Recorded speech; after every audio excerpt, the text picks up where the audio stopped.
Et quand la tristesse arrive, je sais tu es là, toujours près de moi.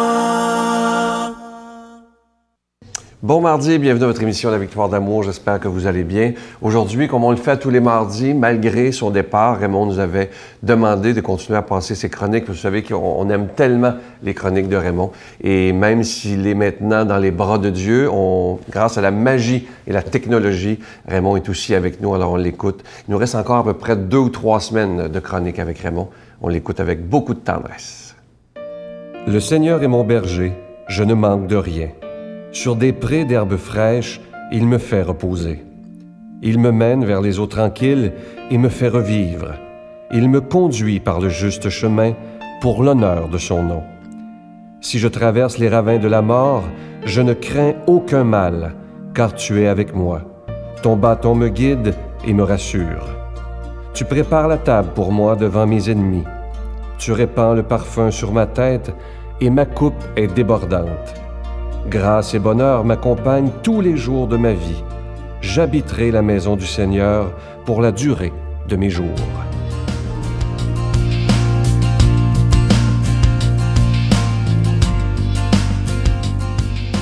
Bonjour. Aujourd'hui, la parabole porte sur des moutons blancs et des moutons noirs. Un berger était en train de faire paître ses moutons quand un passant lui dit « C'est un beau troupeau de moutons que vous avez là, monsieur. Puis-je vous demander quelque chose à leur sujet? » « Bien sûr, dit le berger. » L'homme demanda, « Quelle distance diriez-vous que vos moutons parcourent chaque jour? » Il dit, « Lesquels? Les blancs ou les noirs? » Il dit, « Les blancs. » Bien, les blancs parcourent à peu près 4000 par jour. Et les noirs? Il dit, « Les noirs aussi. » Et quelle quantité d'herbes diriez-vous qu'ils mangent chaque jour? Lesquels? Dit le berger. Les blancs ou les noirs? Il dit les blancs. Bien, je dirais que les blancs mangent à peu près 4 livres d'herbe par jour. Et les noirs? Bien, les noirs aussi. Et combien de livres de laine diriez-vous qu'ils donnent chaque année? Lesquels? Dit le berger. Les blancs ou les noirs? Bien, il dit les blancs. Bien, je dirais que les blancs donnent à peu près 6 livres de laine par année au moment de la tonte. Et les noirs? Il dit les noirs aussi. Alors, le passant était intrigué.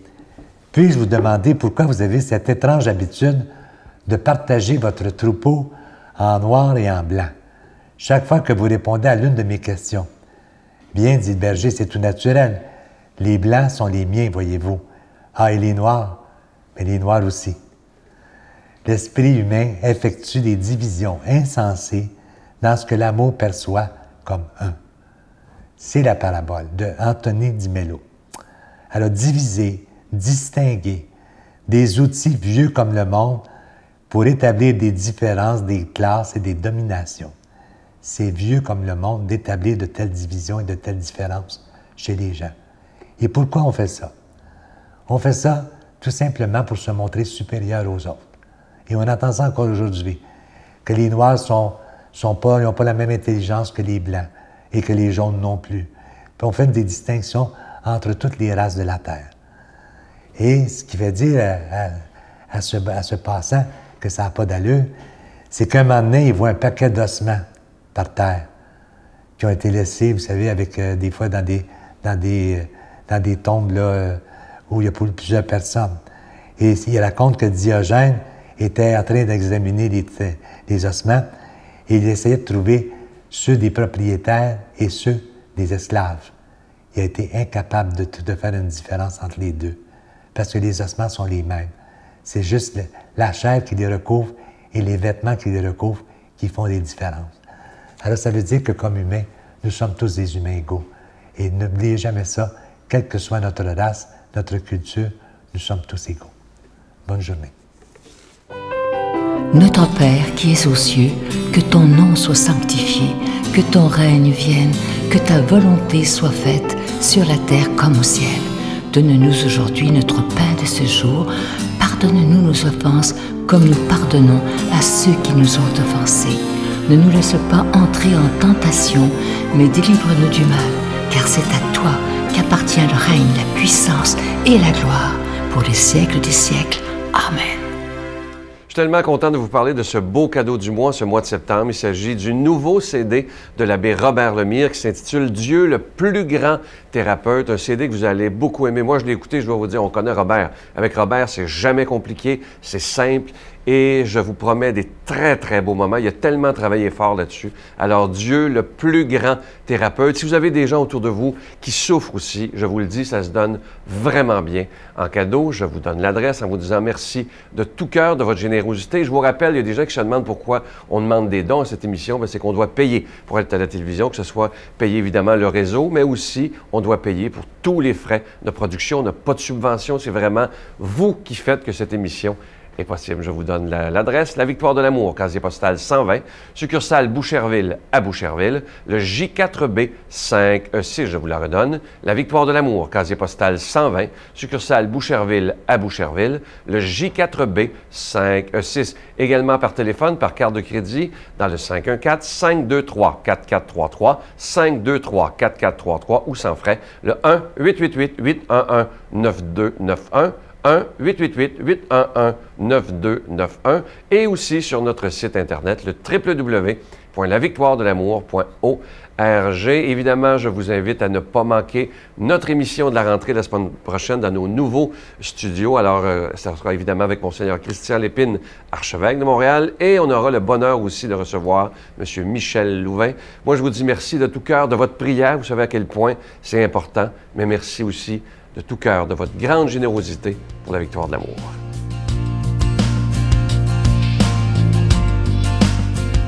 Mon Dieu, donnez-moi la sérénité d'accepter les choses que je ne peux changer, le courage de changer les choses que je peux et la sagesse d'en connaître la différence. Amen.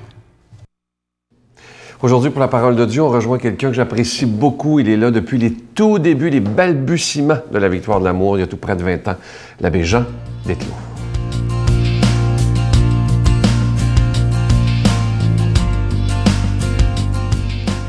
Bonjour, je vous fais lecture d'un texte de l'Évangile selon saint Luc. Jésus descendit à Capharnaüm, ville de Galilée, et il y enseignait le jour du sabbat. On était frappé par son enseignement parce que sa parole était pleine d'autorité. Or, il y avait dans la synagogue un homme possédé par un esprit démoniaque qui se mit à crier d'une voix forte « Ah, que nous veux-tu, Jésus de Nazareth? Es-tu venu pour nous perdre? Je sais fort bien qui tu es, le Saint de Dieu. » Jésus l'interpella vivement. « Silence! Sors de cet homme. » Alors le démon le jeta par terre devant tout le monde et sortit de lui sans lui faire aucun mal. Tous furent effrayés et ils se disaient entre eux « Quelle est cette parole ?» Car il commande avec autorité et puissance aux esprits mauvais et ils sortent. Et la réputation de Jésus se répandit dans toute la région.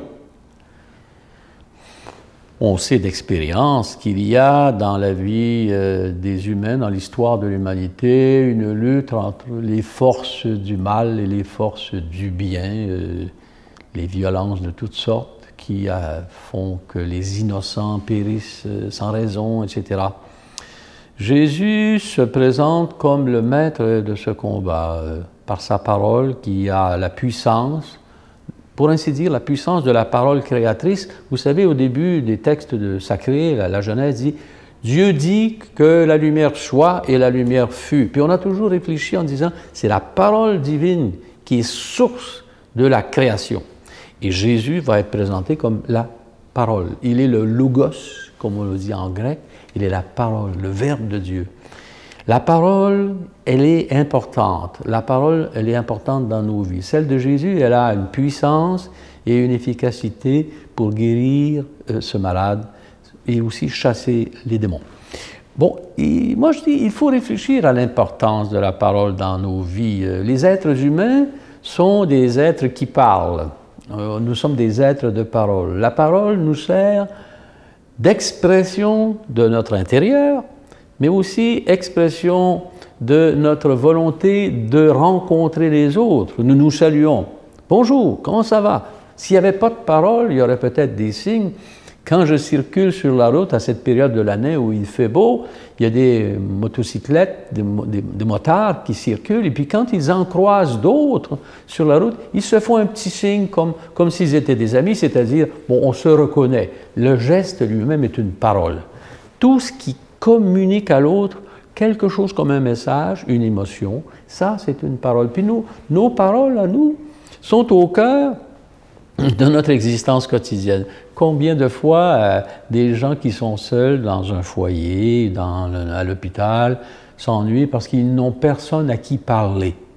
On a besoin de parler. On a besoin aussi d'écouter, bien sûr, mais besoin de parler.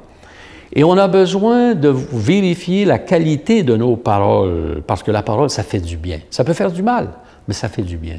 La parole qui fait du bien, qui console, la parole qui bénit, la parole qui explique aussi, parce que, vous voyez, un Sylvain Charon ou un Jean Desclos ici à la télévision, on essaie d'expliquer des choses de notre mieux avec Jacques Gaillot de la même manière. On explique, on vous aide à comprendre mieux les choses. Sans parole, évidemment, on aurait un monde qui serait extrêmement ennuyant.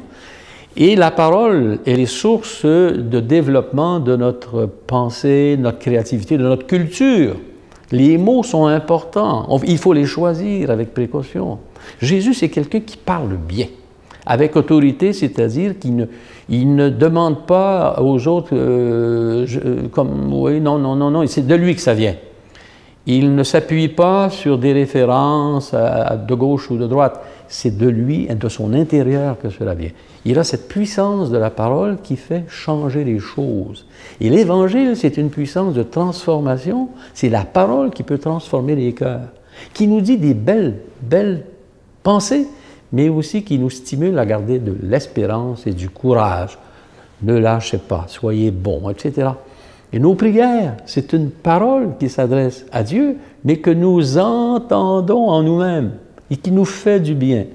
Quand nous disons « Loué sois-tu, Seigneur Jésus », ben, nous comprenons que lui-même nous le dit. Il nous donne à nous cette louange. « Je te bénis, mon enfant, de tout cœur ». Ça, cette parole qui fait du bien, il faut la cultiver et il faut écarter de nos vies les paroles qui blessent, les paroles qui jugent, les paroles qui sont méprisantes, et les clichés préfabriqués qui veulent qu'on enferme les gens dans un statut qui n'est pas juste. Je nous souhaite d'être des gens de paroles vivantes, aidantes, réjouissantes, consolantes, bénissantes.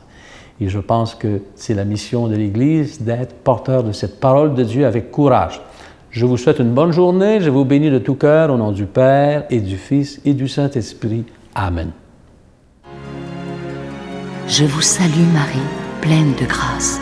Le Seigneur est avec vous. Vous êtes bénie entre toutes les femmes, et Jésus, le fruit de vos entrailles, est béni. Sainte Marie, Mère de Dieu, priez pour nous pauvres pécheurs, maintenant et à l'heure de notre mort. Amen.